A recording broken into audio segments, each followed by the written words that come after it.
The Wind in the Willows by Kenneth Grahame. 1. The River Bank. The mole had been working very hard all the morning, spring cleaning his little home. First with brooms, then with dusters, then on ladders and steps and chairs, with a brush and a pail of whitewash, till he had dust in his throat and eyes, and splashes of whitewash all over his black fur, and an aching back, and weary arms. Spring was moving in the air above, and in the earth below and around him, penetrating even his dark and lowly little house, with its spirit of divine discontent and longing. It was small wonder then that he had suddenly flung down his brush on the floor, said "bother" and "oh blow," and also "hang spring cleaning," and bolted out of the house, without even waiting to put his coat on. Something up above was calling him imperiously, and he made for the steep little tunnel which answered in his case to the gravelled carriage-drive owned by animals whose residences are nearer the sun and air. So he scraped and scratched and scrabbled and scrooged, and then he scrooged again and scrabbled and scratched and scraped, working busily with his little paws and muttering to himself, "Up we go, till at last, pop, his snout came out into the sunlight, and he found himself rolling in the warm grass of a great meadow. "This is fine," he said to himself. "This is better than whitewashing."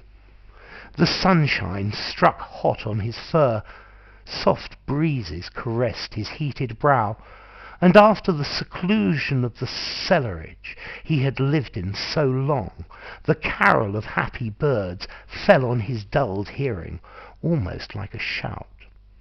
Jumping off all his 4 legs at once, in the joy of living and the delight of spring without its cleaning, he pursued his way across the meadow till he reached the hedge on the further side. "Hold up," said an elderly rabbit at the gap. "Sixpence for the privilege of passing by the private road." He was bowled over in an instant by the impatient and contemptuous mole, who trotted alongside of the hedge, chaffing the other rabbits as they peeped hurriedly from their holes to see what the row was about. Onion sauce," he remarked jeeringly, and was gone before they could think of a thoroughly satisfactory reply. Then they all started grumbling at each other. "How stupid you are! Why didn't you tell him? Well, why didn't you say? You might have reminded him," and so on in the usual way.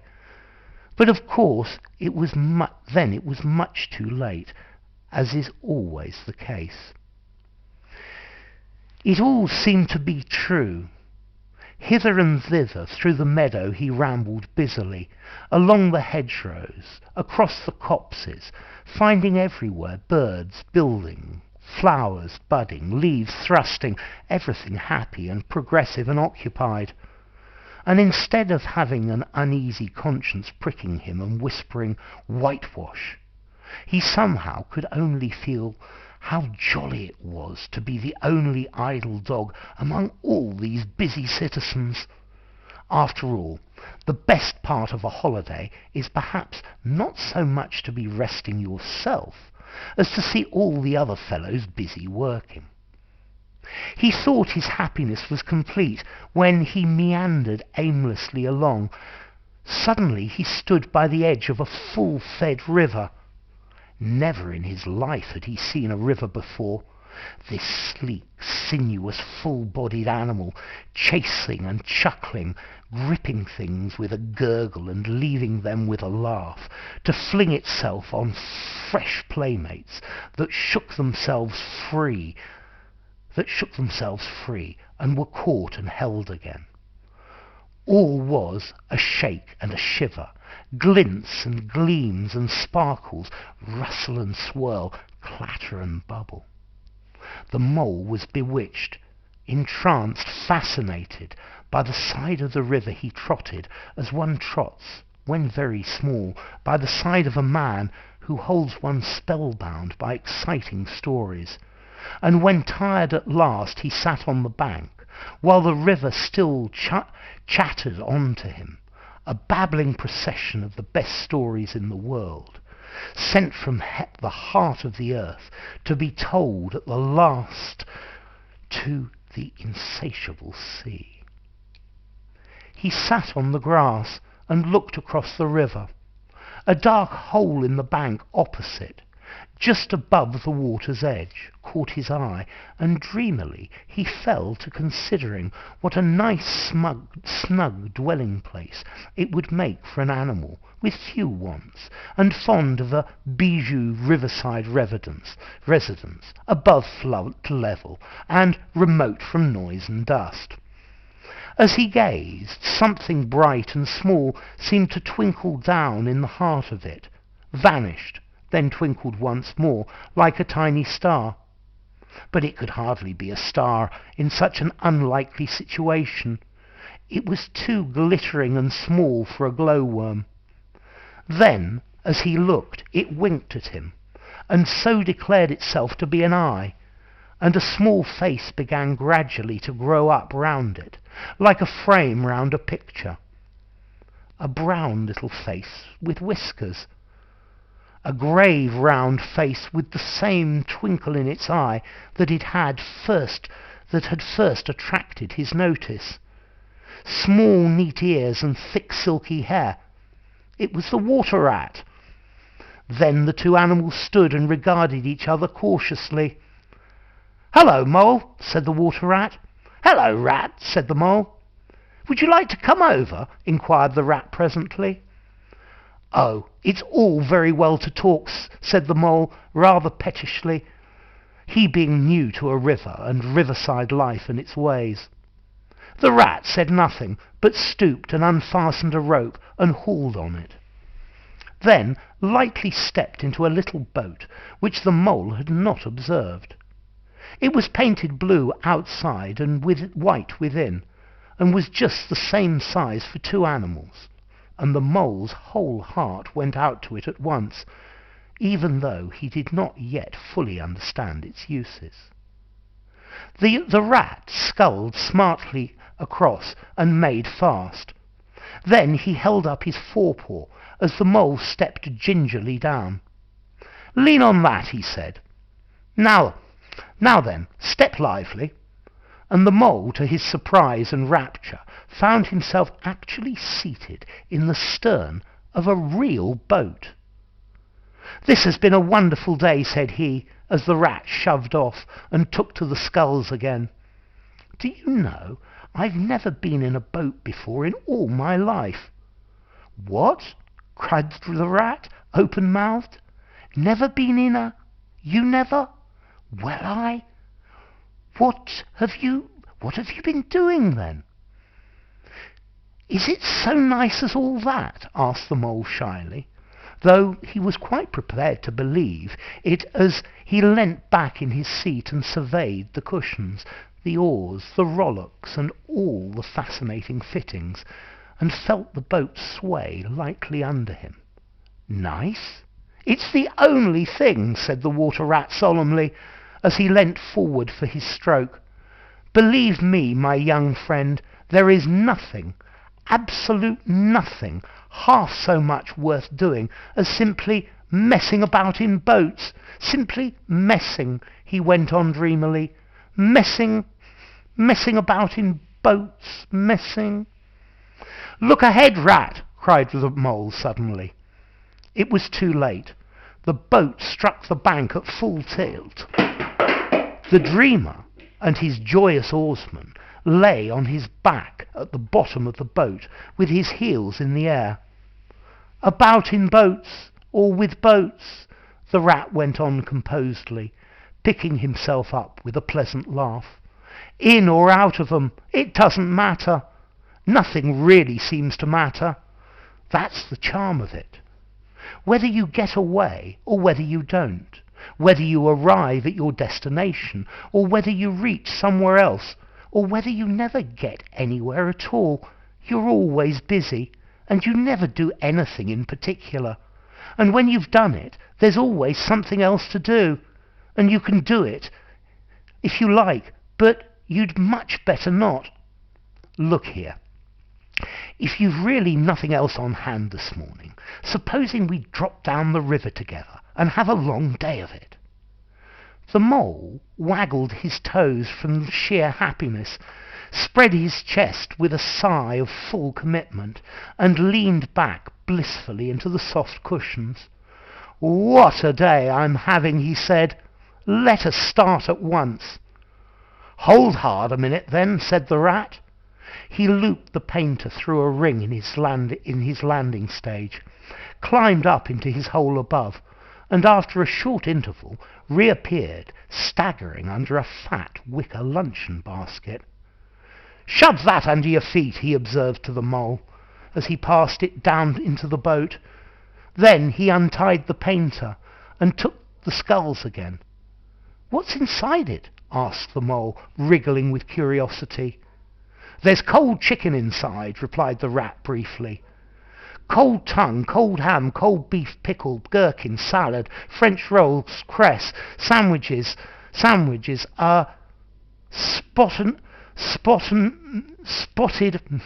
potted meat, ginger beer, lemonade, soda water." "Oh, stop," cried the mole in ecstasies. "That is too much." "Do you really think so?" inquired the rat seriously. "It's only what I always take on these little excursions, and the other animals are always telling me that I'm a mean beast, and I cut it very fine." The mole had never heard a word he was saying. Absorbed in the new life he was entering upon, intoxicated with the sparkle, the ripple, the scents, and the sounds of the sunlight, he trailed a paw in the water and dreamed long waking dreams. The water rat, like the good fellow he was, sculled steadily on, and forbore to disturb him. "I like your clothes awfully, old chap," he remarked after some half-hour or so had passed. "I'm going to get a black velvet smoking suit myself some day, as soon as I can afford it." "I beg your pardon," said Mole, putting himself together with an effort. "You must think me very rude, but this is all so new to me. So this is a river?" "The river," corrected the rat. You really live by the river? What a jolly life!" "By it, and with it, and on it, and in it," said the rat. "It's brother and sister to me, and aunts, and company, and food, and drink, and naturally washing. It's my world, and I don't want any other. What it hasn't got is not worth having, and what it doesn't know is not worth knowing. Lord, the times we've had together! Whether in winter or summer, spring or autumn, it's always got its fun and its excitements.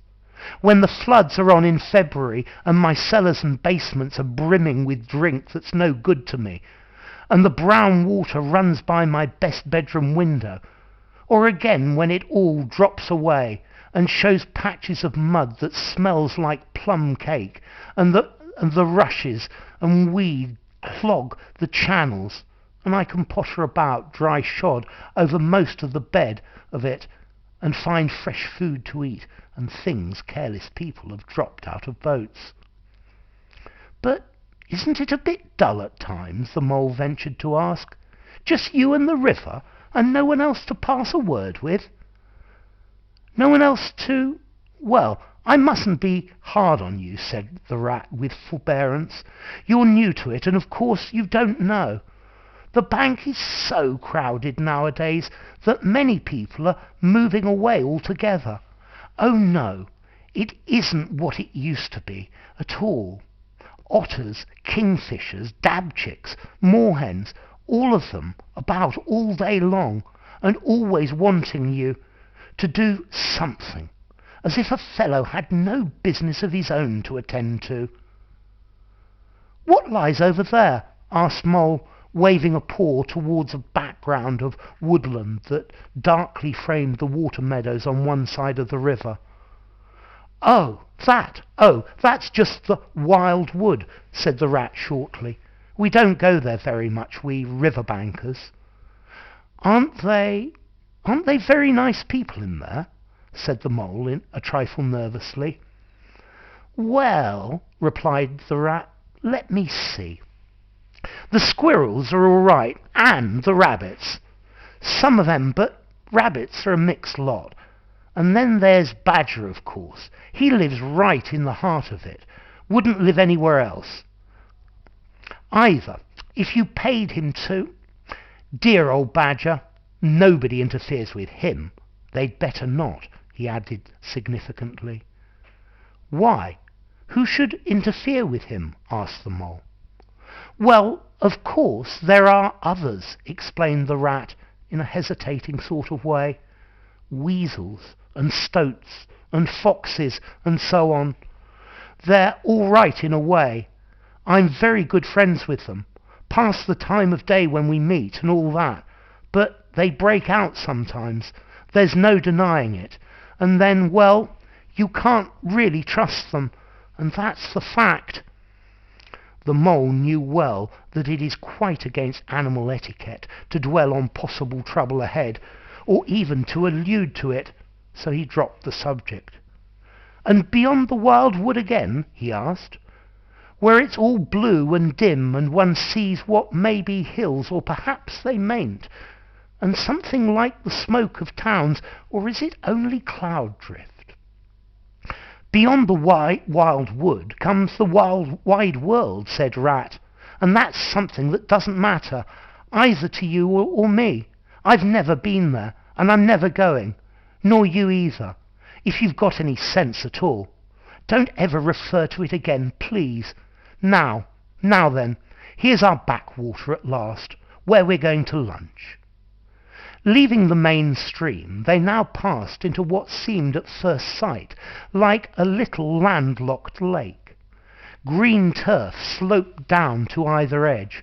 Brown, snaky tree roots gleamed below the surface of the quiet water, while ahead of them the silvery shoulder and foamy tumble of a weir, arm in arm with a restless dripping mill wheel that held up in its turn a grey gabled mill house, filled the air with a soothing murmur of sound, dull and smothery, yet with little clear voices speaking up cheerfully out of it at intervals.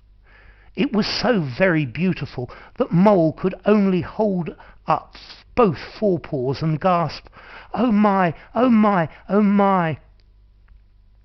The rat brought the boat alongside the bank, made her fast, helped the still awkward mole safely ashore, and swung out the luncheon basket. The mole begged as a favour to be allowed to unpack it all by himself, and the rat was very pleased to indulge him and to sprawl at full length on the grass and rest, while his excited friend shook out the tablecloth and spread it, took out all the mysterious packets one by one, and arranged their contents in due order, still gaping, oh my," at each fresh revelation. When all was ready, the rat said, "Now pitch in, old fellow," and the mole was, indeed, very glad to obey, for he had started his spring cleaning at a very early hour that morning, as people will do, and had not paused for a bite or sup, and he had been through a very great deal since the distant time which now seemed so many days ago. "What are you looking at?" said the rat presently, when the edge of their hunger was somewhat dulled, and the mole's eyes were able to wander off the tablecloth a little. "I'm looking," said Mole, "at a streak of bubbles that I see travelling along the surface of the water. That is a thing that strikes me as funny." "Bubbles?" "Oh-ho!" said the rat, and chirped cheerily in an inviting sort of way. A broad, glistening muzzle showed itself above the edge of the bank, and the otter hauled himself out, shook the water from his coat. "Greedy beggars," he observed, making for the provender. "Why didn't you invite me, Ratty?" "This was an impromptu affair," explained the Rat. "By the way, my friend Mr. Mole." "Proud, I'm sure," said the Otter, and the two animals were friends forthwith. "Such a rumpus everywhere," continued the Otter. "All the world seems out on the river today. I came up this backwater to try and get a moment's peace, and then stumbled upon you fellows. At least, I beg pardon, I don't exactly mean that, you know." There was a rustle behind them, proceeding from a hedge wherein last year's leaves still clung thick, and a stripy head with high shoulders behind it peered forth on them. "Come on, old Badger," shouted the Rat. The Badger trotted forward a pace or two, then grunted, company," and turned his back and disappeared from view. "That's just the sort of fellow he is," observed the disappointed Rat. "Simply hates society. Now, we shan't see any more of him today. Well, tell us, who's out on the river?" "Toad's out, for one," replied the Otter, "in his brand new wager boat. New togs, new everything." The two animals looked at each other and laughed. "Once it was nothing but sailing," said the Rat. "Then he tired of that and took to punting. Nothing would please him but to punt all day and every day, and a nice mess he made of it. Last year it was houseboating, and we all had to go and stay with him in his houseboat and pretend we liked it. And he was going to spend the rest of his life in a houseboat. It's all the same. Whatever he takes up, he gets tired of it and starts on something fresh." "Such a good fellow too," remarked the Otter reflectively. "But no stability, especially in a boat." And from where they sat they could get a glimpse of the main stream across the island that separated them, and just then a wager boat flashed into view, the rower, a short stout figure, splashing badly and rolling a good deal, but working his hardest. The Rat stood up and hailed him, but Toad, for it was he, shook his head and settled sternly to his work. "He'll be out of the boat in a minute if he rolls like that," said Rat, sitting down again. "Of course he will," chuckled the Otter. "Did I ever tell you that good story about Toad and the lock-keeper? It happened this way. An errant mayfly swerved unsteadily athwart the current in the intoxicated fashion affected by young bloods of mayflies seeing life. A swirl of water and a cloop, and the mayfly was visible no more. Neither was the Otter. The Mole looked down. The voice was still in his ears, but the turf whereon he had sprawled was clearly vacant. Not an otter to be seen as far as the distant horizon.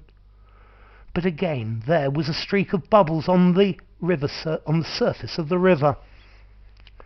The Rat hummed a tune, and the Mole recollected that animal etiquette forbade any sort of comment on the sudden disappearance of one's friends at any moment, for any reason or no reason whatever.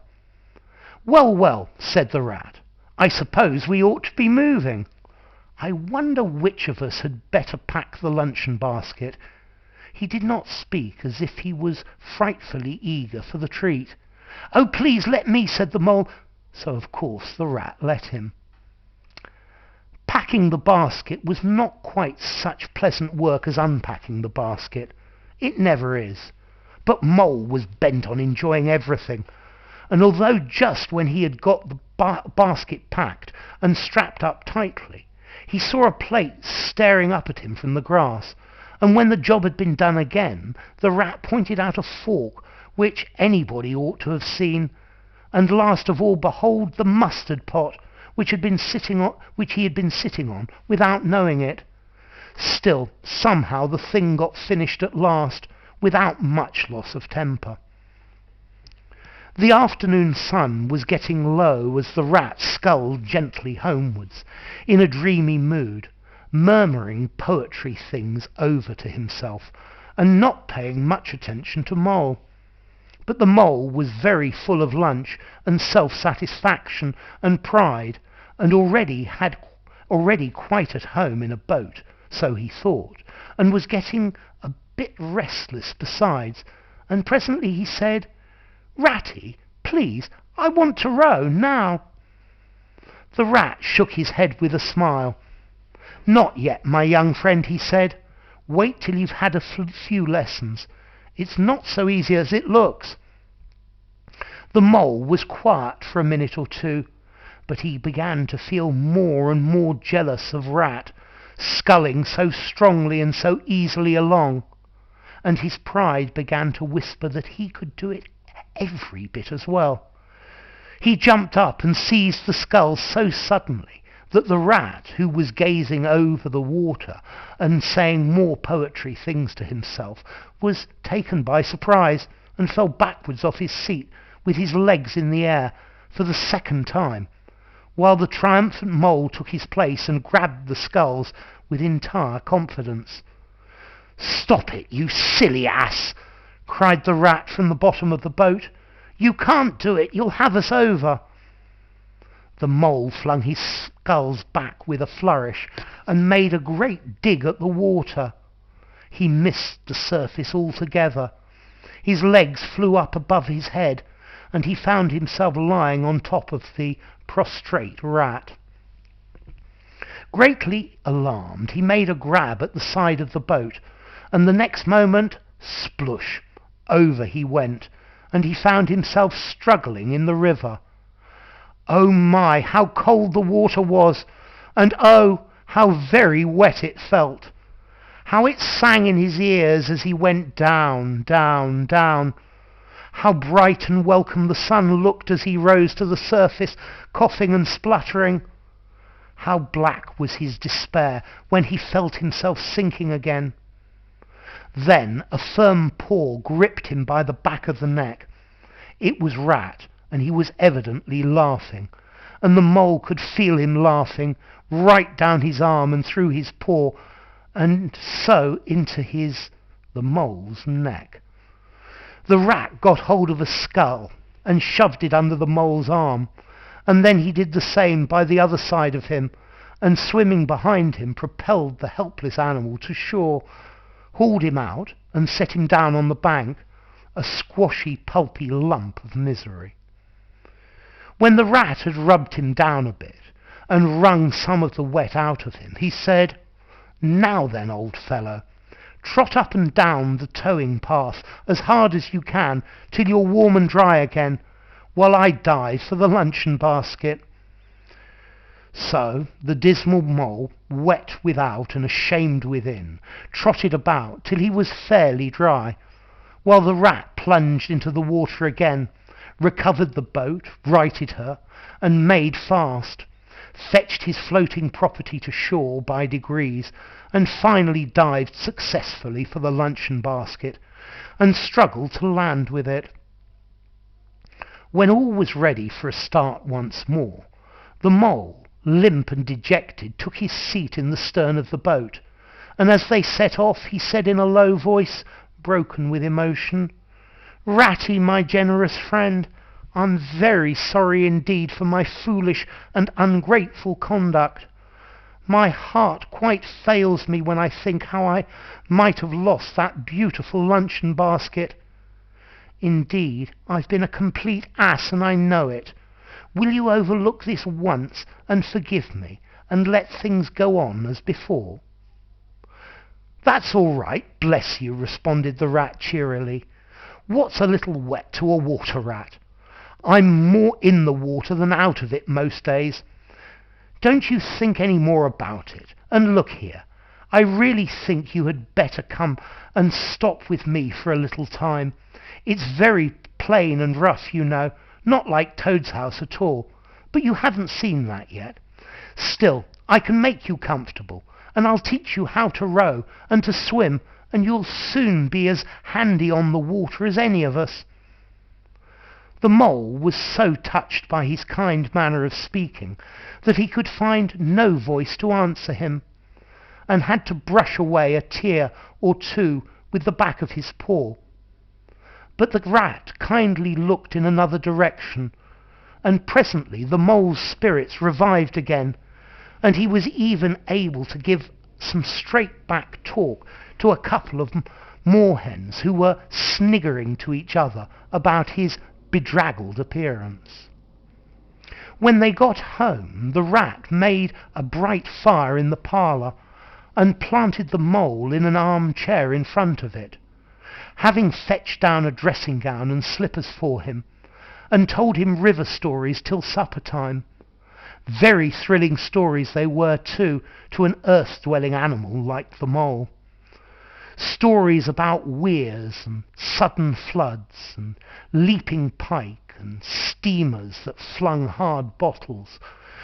At least bottles were certainly flung from steamers, so presumably by them, and about herons, how particular they were with whom they spoke to, and about adventures down drains, and the night fishings with otter, or excursions far afield with badger. Supper was the most cheerful meal, but very shortly afterwards a terribly sleepy mole had to be escorted upstairs by his considerable host to the best bedroom, where he soon laid his head on the pillow in great peace and contentment, knowing that his new-found friend, the river, was lapping the sill of his window. This day was only the first of many similar ones for the emancipated mole, each of them longer and full of interest as the ripening summer moved onwards. He learnt to swim and to row, and entered into the joy of running water, and with his ear to the reed stems he caught at intervals something of what the wind went whispering so constantly among them.